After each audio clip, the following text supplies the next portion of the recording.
दोस्तों फिर से एक नया वीडियो में आप सभी का स्वागत है। और मैं आपको आज बताने वाला हूं हिंदी कोर।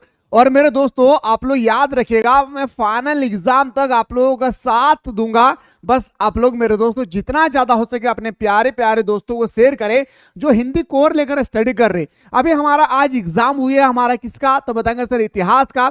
और जो चीज मैंने बताया D2 वही क्वेश्चन पूछ लिया गया है। अब बहुत सारे स्टूडेंट सोचेंगे ना कि सर हम तो क्वेश्चन देख ही नहीं पाए आपका वाला। मेरे भाई आप एक दो लेक्चर देख कर जाएंगे, अब सोचेंगे कि मेरा सारा क्वेश्चन मैच कर जाए, तो फिर मेरे दोस्तों मैं 7-8 लेक्चर क्यों प्रोवाइड करता हूं। याद रखिएगा मेरे भाई, जो चीज मैं बता रहा हूं D2 आपके एग्जाम पे छपेगी।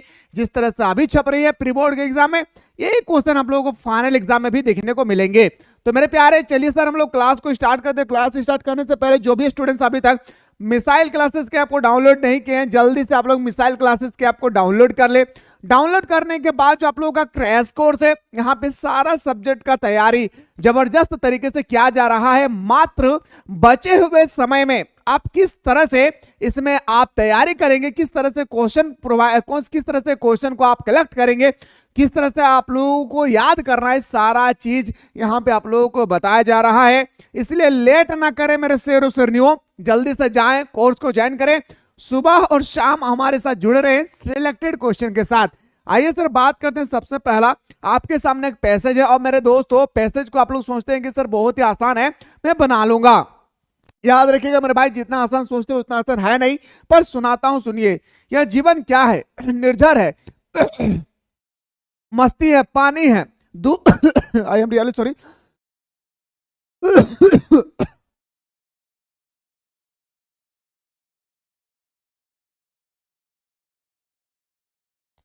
यह जीवन क्या है? निर्झर है, मस्ती है, इसकी पानी, दुख दुख के दोनों तीरों से चल रहा राह मनमानी। कब फूटा गिरी के अंतर से, किस अंचल से उतरा उतरा नीचे, किस घाटी से बहकर आया समतल में अपने को खींचे। निर्झर में गति है जीवन, वह आगे बढ़ता जाता, धुन एक सिर पे है चलने की अपनी मस्ती में गाता। आइए सर बात करते हैं शानदार क्वेश्चन की ओर। जीवन की तुलना किससे की गई है? निर्धन से की गई है। पैसेज को अच्छी तरह से पढ़िएगा, सारा क्वेश्चन आप सभी को समझ में आ जाएगा। सुख दुख के दोनों तीरों पर कौन चल रहा है? सुख दुख के दोनों तीरों पर चल रहा है हमारा जीवन। कौन चल रहा है मेरे शेरों शेरनियों? बताएंगे सर हमारे जीवन चल रही है। बात करता हूं सर अगला क्वेश्चन पे। क्वेश्चन नंबर हमारा ना आपका 3 है। पूछा गया है कि प्रस्तुत पंक्तियां के अनुसार अपनी मस्ती में कौन गाता है? अच्छा, अपने मस्ती में कौन गाता है? तो सिंपल से भाई निर्झर गाती है। गिरी का अर्थ क्या है भाई? गिरी आपका जो है एक तरह का, इसका अर्थ क्या है? तो गिरी का अर्थ होती है मेरे शेरों शेरनियों पहाड़, पर्वत, गिरी। याद रखना ऑप्शन नंबर हमारा क्या हो जाएगा sir? B is the right answer. इस बार याद रखेगा मेरे शेरों शेरनियों, 30 में से 30 पार करके दिखाना है।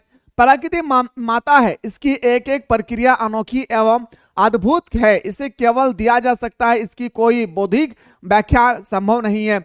यह ऐसा ही है और हमें इसे के अनुसार जीना है। इसके साथ चलने पर विकास के सोपान चढ़ाते हैं और इसके विपरीत चलने पर विनाश के गर्त में गिरते हैं। प्रकृति हमें उठाती भी है और हमें प्रकृति गिराती भी है। या उठाती है जब हम इसके नियम विद्वान पर चलते हैं, जब हम इसके नियम कानून पर चलते हैं तो प्रकृति हमें उठाती है, जब हम इनके नियम कानून को छेड़छाड़ करते हैं तो प्रकृति हमें गिरा देती है। क्वेश्चन पे आइए सर बात करते हैं।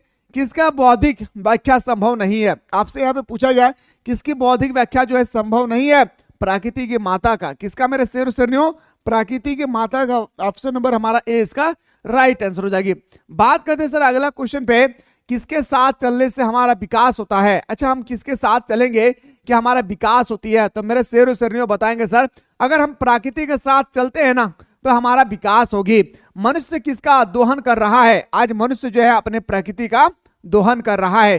किसकी दोहन कर रहा है मेरे शेर शेरनियों?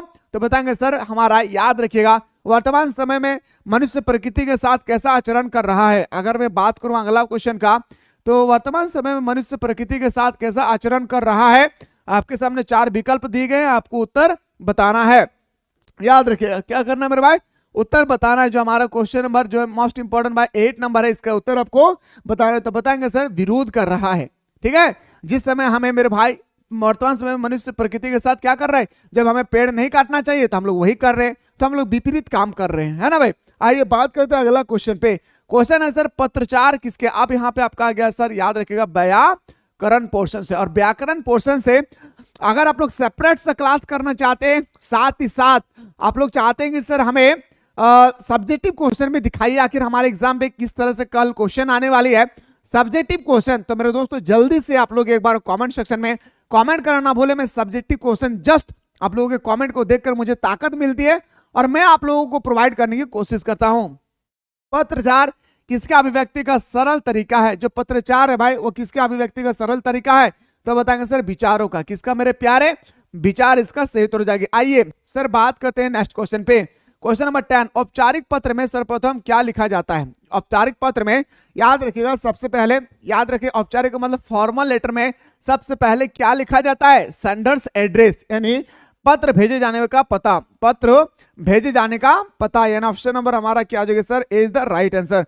बात करते हैं सर अगला प्रश्न पे। आइए, मुद्रित माध्यमों की सबसे बड़ी विशेषता है, आपको बताना है यहाँ पे मुद्रित माध्यमों की सबसे बड़ी विशेषता क्या है सर, तो बताएंगे सर हमारा अस्थायित्व। क्या है मेरे शेर सरनियों, अस्थायित्व, यानी ऑप्शन नंबर हमारा ए इसका सही उत्तर हो जाएगी। बात करते हैं अगला क्वेश्चन, जनसंचार का प्रमुख उद्देश्य क्या है।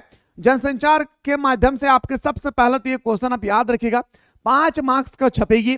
जो भी स्टूडेंट्स नहीं देखे, मैं पूरा शानदार तरीके से आप लोगों को बताया हूं। जो बंदा नहीं देखे तो मेरे दोस्तों एक बार आप लोग अच्छी तरह से जाकर प्लेलिस्ट में देखिए, जनसंचार किसे कहते हैं, इसकी क्या विशेषता है, कैसे लिखना चाहिए, मैंने पूरा डिटेल्स में बताया, क्योंकि ये क्वेश्चन आपके एग्जाम पे याद रखिएगा 5 मार्क्स का पूछा जाएगा। जनसंचार का प्रमुख उद्देश्य जिज्ञासा का समाधान करना, ठीक है, जिज्ञासा का समाधान करना, सूचनाओं का परस्पर बांटना, विचारों का अभिव्यक्ति करना, मतलब बोल सकते हैं ऑप्शन नंबर हमारा डी इसका राइट आंसर हो जाएगी। बात करते हैं सर अगला कि रिमाइंडर को हिंदी में क्या कहते हैं। कई बार ये क्वेश्चन 11 क्लास में भी पूछा जा चुका है। रिमाइंडर को हम लोग हिंदी में बोलते हैं सर, याद रखिए अनुस्मारक पत्र, याद रखना है मेरे भाई, अनुस्मारक। ऑप्शन नंबर हमारा बिल्कुल सही हो जाएगी, B is the right answer. आइए सर बात करते हैं संचार शब्द की उत्पत्ति चर धातु से हुई है, जिसका अर्थ होता है चलना। चर का मतलब होता है मेरे भाई चलना, चर का मतलब होता है चलना। आइए बात करते हैं सर फीचर लेखन में कितने आयाम होते हैं। याद रखिएगा मेरे सर, जो हमारा फीचर लेखन है ना भाई, इसमें कितने आयाम होते हैं, 3 आयाम होता है। फीचर लेखन में 3 आयाम होती है। आइए अगला क्वेश्चन पे बात करते हैं, प्रार्थना पत्र में आपका विश्वासी लिखने के बाद किसका हस्तक्षेप होना चाहिए। अच्छा, हम लोग नहीं लिखते आपका विश्वासी है ना, योर फेथफुली लिखते हैं या नहीं भाई, उसके बाद इस तरह से देते हैं, फिर नाम वगैरह लिखते हैं। तो आप प्रार्थना पत्र में आपका विश्वासी लिखने के बाद किसका हस्तक्षेप होता है, तो हस्तक्षेप होता है प्रेषक। याद रखिए, जो लिखता है उसको हम लोग प्रेषक कहते हैं। बात करते हैं सर अगला क्वेश्चन, संपादक को उसके विविध कार्यों में कौन सहायता पहुंचाता है। कौन सहायता पहुंचाता है भाई संपादक को, तो बताएंगे सर चिल्ला चिल्ला के मैंने बताया था भाई, क्या बताया था कि संयुक्त संपादक, यानी ऑप्शन नंबर हमारा बिल्कुल सही तो हो जाएगी, D is the right answer. बात करते हैं अगला प्रश्न पे, वर्तमान पत्रकारिता का स्वरूप क्या है। अगर मैं आपसे वर्तमान समय की अगर मैं बात करूं, वर्तमान समय में तो हमारा पत्रकारिता का स्वरूप क्या है, तो बताएंगे सर अंतरराष्ट्रीय। क्या मेरे दोस्तों, अंतरराष्ट्रीय इसका बिल्कुल सही उत्तर हो जाएगी। क्या हो जाएगी सर, अंतरराष्ट्रीय इसका बिल्कुल सही उत्तर हो जाएगी। बात करते हैं सर अगला प्रश्न पे। अगला क्वेश्चन है सर, निम्नलिखित पद्यांश को ध्यान पूर्वक पढ़कर 19 से 22 तक उत्तर दे। नभ में पति बोध बंधे, बगुले के पंख चुराए लिए जाती हुए मेरी आंखें, कजारे बादलों की छाई नभ छाया छाया, तैरती झांस की सतेज सफेद काया, हौले हौले जाती मुझे बांध निज माया से। आइए सर बात करते हैं पहला क्वेश्चन। क्वेश्चन नंबर पहला है कि उपयुक्त काव्यांश में किसके सौंदर्य का बात किया गया है, किसकी खूबसूरती का बात किया गया है, तो साइन्य काल, यानी मेरे दोस्तों इवनिंग टाइम का बात किया गया है कि शाम के समय कितने खूबसूरत होते हैं हमारे प्रकृति। बात करते हैं अगला क्वेश्चन पे कि इन पंक्तियों में कवि ने किस पक्षी की विवेचना किया है। अभी मैंने जस्ट बताया भाई किसकी विवेचना किया है, बगुला का पंख, ठीक है। आइए सर, होले होले में कौन सा अलंकार है। ए मेरे प्यारे, मैंने अभी जस्ट बताया कि अगर एक ही शब्द का 2 बार प्रयोग किया जाए तो उसको हम लोग बोलते हैं सर पुनर्विक्ति प्रकाश अलंकार, होले होले, ठीक है। नभ में छाए बादलों की रंगत कैसी होती है, जो नभ में छाए बादलों की रंगत कैसी होती है, तो बताएंगे मेरे दोस्तों श्वेत होती है। क्या होती है, श्वेत होती है। ऑप्शन नंबर हमारा क्या जाएगा सर, याद रखिएगा, नभ का मतलब होता है मेरे दोस्तों आकाश, बादल में, आकाश में ना, याद रखिए शाम के समय बादल कैसे होती है, व्हाइट व्हाइट सा दिखती है। बात करते सर अगला 23 है, भाषा को घूमने फिराने से बात कैसे हो जाती है, बात हो जाती है जब हम अपने भाषा को घुमा फिरा के बोलते हैं ना भाई, भाषा और पेचीदा हो जाती है। क्या हो जाती है मेरे भाई, पेचीदा हो जाती है। कैमरे में बंद अपाहिज कविता में कौन किसका साक्षात्कार ले रहा है, कौन किसका इंटरव्यू ले रहा है, तो पत्रकार विकलांग का। क्या बताएंगे मेरे भाई, पत्रकार विकलांग का ले रहा है। बात करते हैं सर अगला क्वेश्चन, और हाँ फाइनल एग्जाम के अकॉर्डिंग, ये गुप्त बात मैं बता रहा हूं, ध्यान से सुनिए। फाइनल एग्जाम के अकॉर्डिंग आप चाहते हैं कि सर एग्जाम से पहले देखते हैं ना कि दो बार क्वेश्चन वायरल हो जाती है ना भाई, तो वो वायरल क्वेश्चन अगर आप लोग प्राप्त करना चाहते हैं तो मेरे दोस्तों इस चैनल पे तो आपको मिलेगी नहीं, क्योंकि बहुत बड़ा प्लेटफॉर्म बन चुकी है। आपको डिस्क्रिप्शन बॉक्स में एक यूट्यूब चैनल का लिंक दिया गया है, उस यूट्यूब चैनल को सब्सक्राइब कर लीजिएगा और चुपचाप से सो जाइएगा, ठीक है। उस चैनल को सब्सक्राइब कर लीजिएगा। अगर बाय द वे अगर क्वेश्चन वायरल हुई है तो वहीं पे अपलोड होगी तो आपके मोबाइल पे नोटिफिकेशन आ जाएगा। तो नीचे डिस्क्रिप्शन बॉक्स में जो चैनल का लिंक दिया गया है उस चैनल को जरूर आप लोग सब्सक्राइब कर लीजिएगा, ठीक ना। तो हर्ष स्वीकारा का शाब्दिक अर्थ क्या है, याद रखिएगा, हर्ष स्वीकारा का शाब्दिक अर्थ होता है खुशी के साथ। क्या होती है मेरे भाई, खुशी के साथ। क्या बोलेंगे, खुशी के साथ। आइए बात करते हैं सर अगला, कवि कविता की तुलना किससे कर रहा है, एक चिड़िया से कर रहा है। किससे कर रहा है, एक चिड़िया से कर रहा है। अगला क्वेश्चन पाइए, पतंग उड़ाने वाले बच्चे दिशा को किसके समान बजाते हैं, मृदंग के समान। किसके समान भाई, मृदंग के समान। क्या बताएंगे मेरे भाई, मृदंग के समान। ऑप्शन नंबर डी हमारा सही उत्तर हो जाएगा। आइए बात करते हैं अगला, जब उसका सामान्य कस्टम पर जांच के लिए बाहर निकाला जाने लगा तो उसे झिरझिरी सी आई, एकदम से उसने फैसला किया कि मोहब्बत का यह तोहफा चोरी से नहीं जाएगा, नमक कस्टम वालों को दिखाएगी। वह उसने जल्दी से पुड़िया निकाली और हैंडबैग में रख ली, जिसमें उसका पैसे का पर्स और पासवर्ड आदि थे।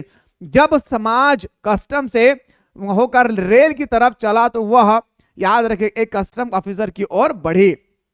अब क्वेश्चन देखिए भाई, प्रस्तुत पाठ याद रखिएगा मेरे भाई, ये पाठ का जो नाम है उसका नाम है नमक। आखिर नमक जो मेरा नाम है मेरे भाई, इसका राइटर कौन है, रजिया सजदा जाहिरी। क्या नाम है मेरे शेर सरनियों, रजिया सजदा जाहिरी। प्रस्तुत पाठ में किस देश के विभाजन से उपज दर्द के अंकित क्या गया है, भारत और पाकिस्तान। किसका भाई, भारत और पाकिस्तान के बारे में बताया गया। किसके बारे में, भारत और पाकिस्तान के बारे में इसमें बताया गया है। बात करते हैं सर अगला प्रश्न पे, आइए अगला क्वेश्चन पे आते हैं। और सब्जेक्टिव क्वेश्चन चाहते हैं तो फटाफट आप लोग कमेंट सेक्शन में कमेंट करें कि सर सब्जेक्टिव क्वेश्चन भी आप लोग दिखाइए, ठीक है। सफिया को झिरझिरी सी क्यों आई, जो हमारे सफिया है भाई उनको झिरझिरी सा क्यों आए, पकड़े जाने के कारण। यह मेरे भाई इसका और भी कारण हो सकते हैं, तो बताएंगे सर पकड़े जाने से डर लगने लगा कि लोग क्या कहेंगे कि एक छोटी सी नमक को चोरी करके ले जा रहा है। मोहब्बत का तोहफा क्या था, तो मोहब्बत का तोहफा था नमक, सॉल्ट। अगला प्रश्न पे आते हैं सर, भक्तिन किसकी बेटी थी, जो हमारा भक्तिन है भाई वो किसकी बेटी थी, तो बताएंगे सर गोपाल की। किसकी बेटी थी भाई, गोपाल की बेटी थी। बाजार में किसका जादू है, आपको बताना है कि बाजार जो थे भाई इसमें किसका जादू चल रहा था, तो बताएं सर बाजार में, याद रखिएगा, रूप का, चुंबक का, किसी का नहीं, या लोहे का। तो बताएंगे सर जो हमारा 33 है रूप का चल रहा था, ठीक है, यानी रुपये का। अगला क्वेश्चन पे आते हैं सर, क्वेश्चन नंबर नेक्स्ट पे मूव करते हैं।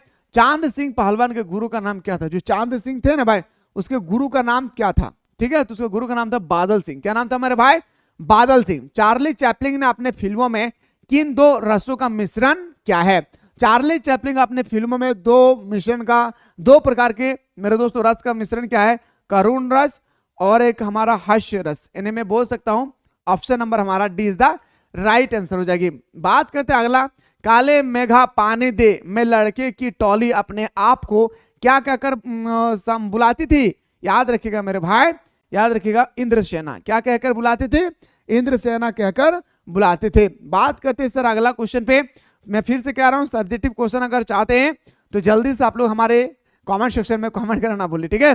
सिल्वर बैंडिंग के यशोधर पंत किस पद पर थे, तो सेक्शन ऑफिसर थे। क्या थे मेरे शेरों, सेक्शन ऑफिसर थे। आइए सर बात करते हैं अगला क्वेश्चन पे, हम लोग क्वेश्चन नंबर हमारा नेक्स्ट पे आते हैं कि जूझ शीर्ष कहानी का लेखक किससे डरता है। जूझ शीर्ष कहानी के लेखक जो है वो डरता था। आखिर किससे डरता था भाई? तो बताएंगे मेरे भाई, अपने पिताजी से डरता था। याद रखिएगा, इसी डर की वजह से मेरे भाई वो क्या किए, पढ़ाई में मन लगाए, और याद रखिएगा आज इतना बड़ा काबिल बन गए कि उनकी पूरी स्टोरी हम लोग पढ़ रहे हैं। आइए बात करते सर अगला क्वेश्चन पे। क्वेश्चन नंबर नेक्स्ट है कि मोहनजोदाड़ो हड़प्पा से प्राप्त हुई नर्तकी की मूर्ति किस राष्ट्रीय संग्रहालय में रखी गई है? कौन सा राष्ट्रीय संग्रहालय में रखी गई है? तो बताएंगे सर दिल्ली संग्रहालय में रखा गया है। कहा मेरे शेर शेरनियों? दिल्ली के संग्रहालय में रखे गए हैं। आइए बात करते हैं अगला कि डायरी के पन्ने की लेखिका एन फ्रैंक ने किसे संबोधित कर डायरी लिखी है? अपने गुड़िया को। किसको भाई? अपने गुड़िया को। मेरे दोस्तों अगर आप लोग चाहते हैं कि सर हमें सब्जेक्टिव क्वेश्चन भी चाहिए तो जल्दी से एक बार आप लोग फटाफट सारा बंदा मिलकर कमेंट करें। मैं तुरंत आप लोगों को कमेंट सेक्शन में देखते ही मैं आप लोगों को सब्जेक्टिव क्वेश्चन भी लेकर आने की पूरी कोशिश करूंगा। मिलते हैं इसी तरह से नेक्स्ट वीडियो में।